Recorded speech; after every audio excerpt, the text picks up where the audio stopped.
Isa lang po ang pattern. Basta insertion or ang program po, 25% po lagi. Para po daw po kay, lagi ko narinig ang salita nila kay Saldico at saka kay Speaker po, ang narinig kong salita.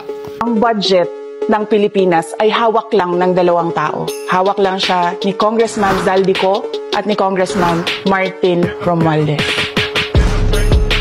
Now that the truth's unfolding, where is Zaldico? Nandito pa po ba siya sa bansa? Lumabas po ng bansa? He's currently out of the country. Nasa United States siya for medical treatment. Siningit. Di ba? Ibig sabihin, ayaw niya talagang sumagot sa confidential fund dahil hindi niya kaya ipaliwanag. Kasi ninakaw niya yung pera. Here's the real answer on why Sara stayed silent about the confidential funds. The use of confidential funds cannot be divulged. They cannot be divulged in public. It will compromise lives and security of personnel who are cooperating or who are nandoon sa kabila na asset. You cannot do that. That is why it is called confidential funds. If you really care about transparency, why not go after all confidential funds? Why single out the vice president? Oh, I know. Is it because you can't beat her in 2028?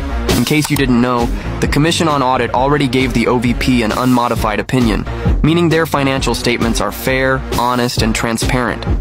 The OVP even submitted documentary evidence. Maybe you should worry more about the billions in confidential funds from other agencies. Dilimpak-limpak po yung kinikita ng mga kurakot pala. Billions. And if you're stealing 1 billion a year, you're stealing 2.7 million a day. Wow.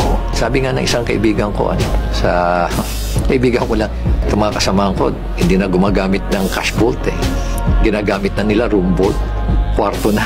Kasi hindi mag-cash. Kaibigan ko lang.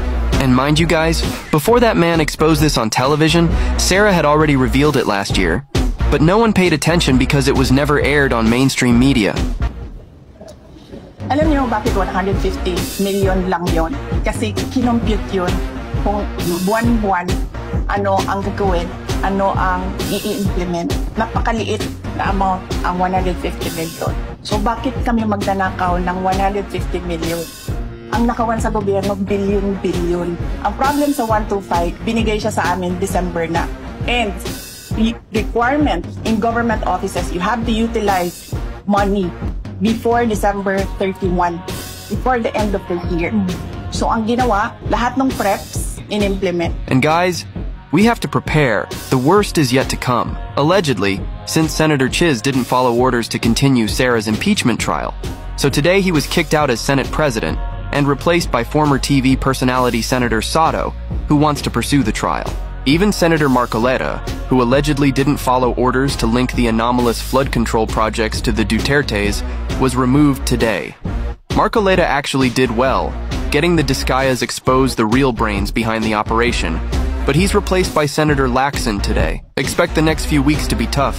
The attacks on the Dutertes won't stop, so we have to protect them.